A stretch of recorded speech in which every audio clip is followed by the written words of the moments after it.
say you never see the knife coming when it is held by someone you love. They are absolutely right. If a stranger stabs you in the back, you can chalk it up to bad luck, being in the wrong place at the wrong time, or just the cruelty of the world. But when the people who hold your heart are the ones twisting the blade, it doesn't just break your trust. It shatters your entire reality. My name is Arthur.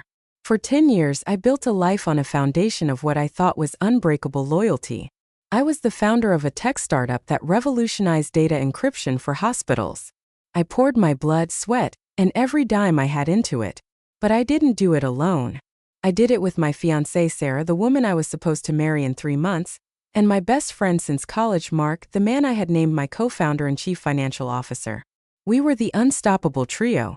We ate cheap ramen in our tiny apartment when the company was failing, and we popped champagne on the roof when we landed our first $1 million contract. I thought we were a family. I was a fool. The betrayal didn't happen overnight. It was calculated, slow, and meticulously planned right in front of my face. We were weeks away from an acquisition deal that would value our company at over $50 million. I was exhausted, working 18-hour days to finalize the technical audits, leaving Mark and Sarah to handle the legal and financial paperwork. I trusted them completely. I signed documents without reading them. I handed over my digital access keys when they said they needed to streamline the due diligence process. I gave them the keys to my kingdom because I thought we were building a castle together. It was a cold Tuesday morning when the illusion shattered. I walked into the glass-walled boardroom of our new downtown office, expecting a final prep meeting with our lawyers. Instead, I found Mark and Sarah sitting on one side of the long mahogany table, flanked by 3 corporate attorneys I had never seen before. The room was deathly quiet. I smiled, dropping my briefcase on the floor, asking them where our usual legal team was. Sarah couldn't even look me in the eye. She stared down at her hands, twisting the diamond engagement ring I had starved myself for a year to buy. Mark, however, looked right at me. His expression was cold, clinical, and completely devoid of the brotherhood we had shared for a decade. He slid a thick manila folder across the table toward me. He told me, in a voice so devoid of emotion it chilled me to the bone, that the board had voted to remove me as CEO, effective immediately. He said an internal audit had uncovered massive financial irregularities, embezzlement, and a series of unauthorized offshore transfers. My heart stopped. I laughed, thinking it was some kind of sick joke. I asked him what he was talking about, reminding him that he was the CFO, that he handled all the money. But then the lead attorney opened the folder. There were bank statements, wire transfers, and internal emails. All of them bore my digital signature. All of them pointed to an offshore account in my name. I felt the room spinning. I looked at Sarah, begging her to say something, begging her to tell me this was a mistake. She finally looked up, and the coldness in her eyes broke me. She said that she couldn't marry a criminal. She said she had helped Mark uncover the fraud, and that they were doing the company a favor by forcing me out quietly before the acquisition, rather than pressing criminal charges. It hit me all at once. The late nights they spent reviewing contracts, the sudden changes in our banking protocols, the documents I had blindly signed because I was too tired to read them. They had framed me.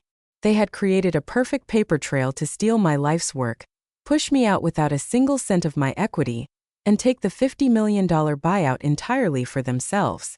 I was escorted out of the building by security. 10 years of my life gone in 10 minutes. I stood on the sidewalk in the pouring rain, holding a cardboard box containing a framed picture of the 3 of us and a few desk trinkets. I was entirely alone. I had no money, as they had frozen my personal accounts under the guise of the investigation. I had no company. I had no fiancé, and I had no best friend. The devastation was so profound that for the first few weeks, I couldn't even feel anger. I just felt a crushing, suffocating numbness. I moved into a miserable, damp motel on the edge of the city, sleeping on a mattress that smelled like mildew and stale smoke. I spent my days staring at the ceiling, replaying every conversation, every smile, every lie. I watched from afar as the news broke. Tech prodigy steps down citing health reasons. Co-founders steer ship to historic acquisition. I watched them on television standing side by side, smiling for the cameras, holding giant checks, playing the heroes who saved the company. I saw Sarah wearing a new, much larger diamond ring. It wasn't an engagement ring from Mark, But the implication was clear. They had destroyed me and danced on the ashes of my life. But grief is a funny thing. If you let it sit long enough, it stops being sad and starts becoming something else. The sorrow hardened. The tears dried up. The numbness was replaced by a slow, burning heat in the center of my chest. It wasn't a raging, chaotic fire. It was a cold, calculated, focused burn. I didn't want to scream. I didn't want to show up at their shiny new mansion and throw a tantrum. I wanted justice. But the legal system was useless to me. They had forged the evidence perfectly, and I had no money to fight a protracted legal battle against their newfound millions. If I was going to get justice, I had to take it. I had to dismantle them exactly the way they had dismantled me, from the inside out, completely unseen until it was far too late for them to stop it. The company that had acquired them was a massive conglomerate called Apex Holdings. Mark and Sarah hadn't just taken the buyout. They had negotiated themselves into senior executive roles within Apex's tech division, hungry for even more power. That was their fatal flaw. They were greedy. They always wanted more. And greed makes people blind. I spent the next 3 years becoming a ghost. I changed my appearance. I legally changed my name to Arthur Pendleton. I took an entry-level coding job at a low-tier data firm, living like a monk, saving every single penny. I didn't socialize. I didn't date. I didn't take vacations. I spent every waking hour outside of my day job studying Apex Holdings. I learned their corporate structure, their vulnerabilities, their investments, and most importantly, their enemies. I discovered that Apex was heavily over-leveraged, secretly bleeding cash from a series of bad real estate investments that the CEO was desperately trying to hide from the shareholders. They needed a massive, revolutionary product launch to save their stock price, and they were relying entirely on the encryption technology that I had built, the technology Mark and Sarah were supposedly managing. But here was the secret Mark and Sarah didn't know. I never gave them the complete source code. The version they sold to Apex was a beta. It was functional, but it had a built-in architectural ceiling. It couldn't scale. If they tried to deploy it on a global enterprise level, the entire system would collapse under its own weight, causing a catastrophic data breach. I had intended to patch it before our IPO, but they kicked me out before I could. I knew they weren't smart enough to fix it, and I knew they were too arrogant to admit to Apex that they didn't fully understand the tech they had sold them. I began making anonymous, encrypted contact with a rival conglomerate, a quiet, ruthless investment firm based in Switzerland known as the Vanguard Group. They had been trying to hostile take over Apex for years but never had the leverage. I gave it to them. I sent them breadcrumbs, undeniable proof of Apex's hidden debts, and a detailed technical breakdown of why their upcoming flagship encryption launch was guaranteed to fail. I didn't ask for money initially. I asked for a meeting. When I finally sat down with the board of Vanguard, I didn't look like the broken man in the rain. I wore a tailored suit, I spoke with absolute, unshakable confidence, and I laid out a master plan. I would build them the actual, completed, scalable version of the encryption software, giving Vanguard a monopoly on the technology. In exchange, Vanguard would aggressively short Apex's stock, triggering a financial collapse when the beta software inevitably failed. And when Apex filed for bankruptcy, Vanguard would buy their assets for pennies on the dollar. My only condition? I wanted to be the one Vanguard appointed to liquidate Apex's tech division. I wanted to be the executioner. Vanguard loved the plan. It was ruthless, it was highly profitable, and it was guaranteed. For the next 18 months, I worked in complete secrecy for Vanguard, finishing my masterpiece. Meanwhile, I watched Mark and Sarah proudly announce the global rollout of the Apex encryption protocol. They went on financial news networks, boasting about their genius, accepting industry awards, completely oblivious to the ticking time bomb they had just armed. The rollout happened on a Monday. By Wednesday, the system began to stutter. By Friday, the architectural ceiling shattered. The software couldn't handle the global data load. Thousands of corporate clients experienced simultaneous system crashes, data leaks, and total lockouts. It was the largest cybersecurity disaster of the decade. The news cycle turned instantly. The tech prodigies were suddenly the villains. Apex Holdings stock plummeted 40% in a single afternoon. The CEO of Apex publicly blamed Mark and Sarah, firing them on live television in a desperate attempt to save his own skin. But the damage was done. By the following week, The hidden debts I had exposed to Vanguard were leaked to the press. Apex Holdings was financially ruined. They filed for Chapter 11 bankruptcy exactly 22 days after the software launch. Vanguard swooped in exactly as planned. They bought Apex's tech assets for a fraction of their worth. And as promised, they handed me the keys. Mark and Sarah had been fired, but they were still under contract, facing massive personal liability lawsuits from Apex's angry clients. Their assets were frozen. Their mansion was heavily mortgaged, and the bank was foreclosing. They were drowning, desperate for a lifeline.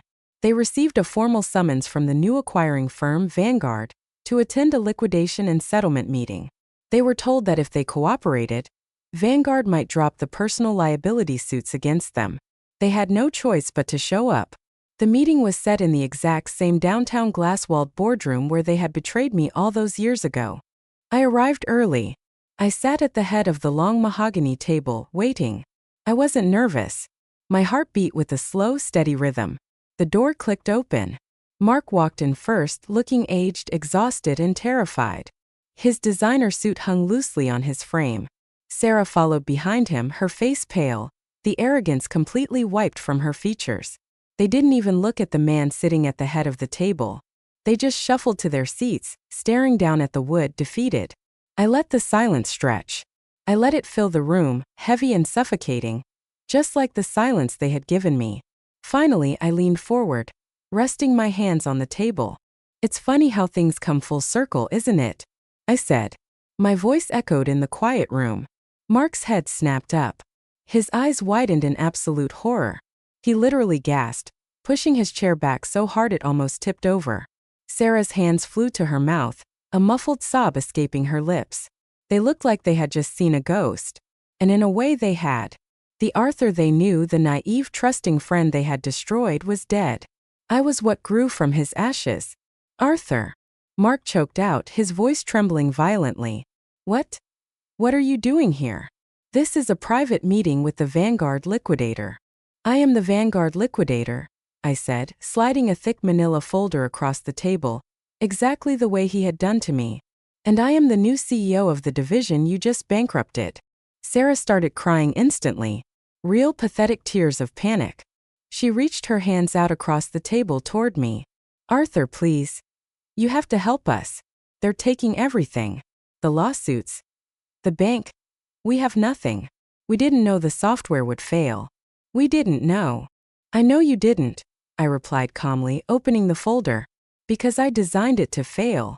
The version you stole was a beta. I knew you weren't intelligent enough to spot the structural limits. I just had to wait for your greed to do the heavy lifting." Mark looked physically sick.